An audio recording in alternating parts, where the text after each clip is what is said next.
Ever wake up feeling like your back wrestled a tiger in your sleep? You're not alone. Let's fix your sleeping position right now. Back pain is one of the most common reasons for poor sleep. But did you know your sleep position could be making it worse?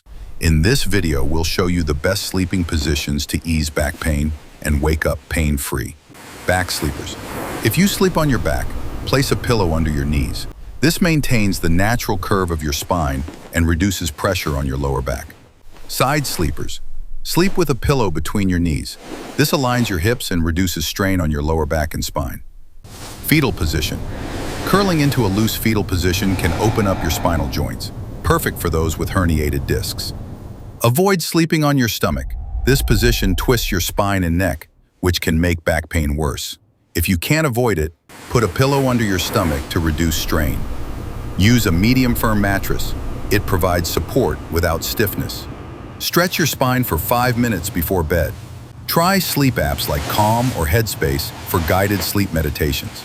Want better sleep? Check out our recommended mattress, pillows, and sleep supplements below.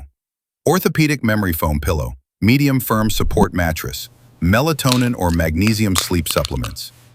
If you learned something new, hit the like button and subscribe for more real-world health fixes that work. Sweet dreams.